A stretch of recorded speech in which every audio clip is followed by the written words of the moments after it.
Anong may papakain mo sa pamilya mo? Sa anak mo? Gitara? Ha? Tama na. Sumusobra ka na. Ganito na lang palagi.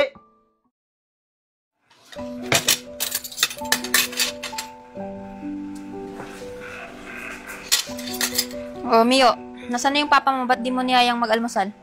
Nandun sa sala, Nay. Niyaya ko naman po siya kanina kumain, pero sabi niya daw, mamaya na siya kakain. Ito na naman tayo eh.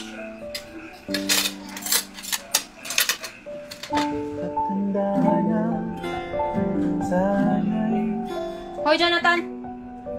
Ano? Mas uunahin mo pa yung pagigitara mo kaysa sa sigmura mo? Oh, ito na. Ang aga-aga, bunganga na naman. Eh, anong gusto mo? Manahimik na ako? Ma, tama na nga yan. Kumain po kayo dun, oh. Niluto po ako ng adobong sitaw. Araw-araw na lang, nagbabangayan kayo. Hoy! Bumalik ka nga dito! Kita mo na? Pwede ba? Kunting katahimikan lang. Kahit ngayon lang, kahit isang araw lang. Bahala ka sa buhay mo. Puro ka na lang bunganga. Oh, Mio, mimi ka na naman dyan. Kaway na naman yung mama at papa mo. Eh ano po ba? Malamang sa malamang, walang araw na din nagsisigawan. Nakakabingi, nakakapagod. Alam mo yo, normal lang naman sa isang pamilya yan eh. Sa bahay nga, sino mama at papa, mainit eh. Naku, Lynn, nakita ko naman yung mga magulang mo paano mag-away. Iba yung sa amin. Si mama, putak ng walang dahilan. Sa bagay, kaiba pala tayo ng papa mo. Yung papa mo, mabait. Sa akin, ayun, hindi matino eh. Kaya dapat lang sa kanya na awayin palagi. Yun na nga eh. Nung hindi na makapagbigay si papa kay mama dahil minsan walang trabaho. Yun, magwawala agad si mama. Hindi rin nakakaintindi eh. Kaya minsan, naawa na din ako kay papa. Alam mo yo, hindi ako magaling sa pagbibigay ng advice ha. Pero isa lang yung masisiguro ko sa'yo na magiging okay din ang lahat. Salamat, Lynn, ha. Oh, tara merienda tayo. Sagot ko na. Ayun. Nako, dun tayo bibili ng isaw kina Aling Lyra. Tama, bukas sila ngayon. Tara na. Kakarindi na yung bunganga mo. Araw-araw na lang tayong ganito. Yan! Dahil wala ka ng ibang ginawa, kundi tumugtog ng leche na gitara mo na yan! Ma, ano ba? Tama na nga yan. Ikaw! Isa ka pa? Wala ka rin silbi dito sa pamamahay na to? Katulad ka lang din ng ama mo? Hindi ako magiging katulad ni Papa, Ma. Wala nang ibang idinulot ang pamamayan to kundi sakit sa ulo. Sa pagbabangayan yung araw-araw. Wala kang pinagkaiba sa ama mo. Yan! Anong may papakain mo sa pamilya mo? Sa anak mo? Gitara? Ha?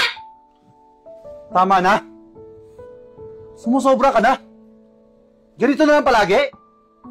Kahit kailan, hindi yan matutulad ang anak mo sa akin. Alam mo kung bakit? Dahil wala siyang asawang katulad mo. Kaya di natuloy ang pangarap ko eh.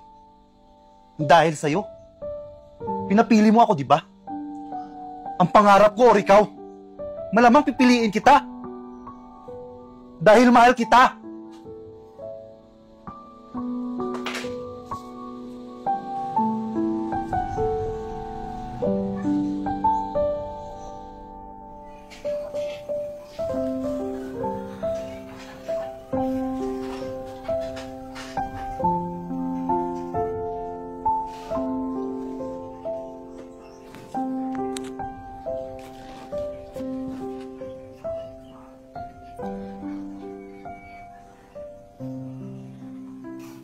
May matanda na, sana'y hindi tayo magbago.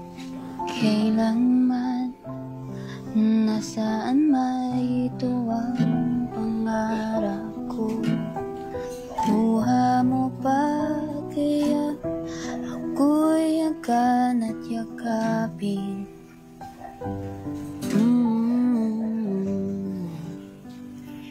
paalala ko sa'yo.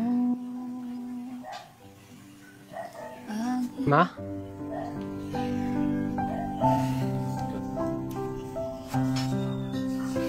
Marunong ka pala mag-gitara, Ma? Oo, anak. Marunong din ako pagdating sa instrumento. Sa katunayan nga, dito kami nagkakilala ng papa mo eh. Pero, bakit po kayo nagagalit kay Papa, Ma? Halos araw-araw, parang kasalanan ng pagiging isang musikero.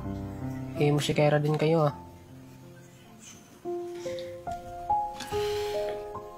Dumating kasi sa punto na wala na kaming makain ng papa mo. Simula nung nagkapamilya kami. Wala na siya kita sa pagbabanda niya. Pero, pinagpapatuloy niya pa rin. Hanggang sa pinapili ko siya kung musika ba o tayo. Siyempre, pinili niya tayo. Naghanap siya ng ibang trabaho pero nakikita ko sa kanya na hindi siya masaya sa ginagawa niya. At araw-araw apektado ako na nakikita siyang malungkot. Mas lalo ako nagagalit sa sarili ko. Hindi ko na namamalayan na siya na pala yung napagbubuntungan ko ng galit ko sa sarili ko. So kahit yun man lang, hindi ko maibigay sa kanya. Ewan ko ba?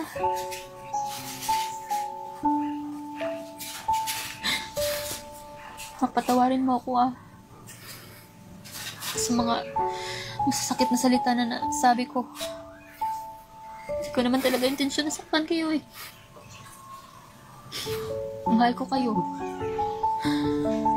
Sana maintindihan niyo rin ako.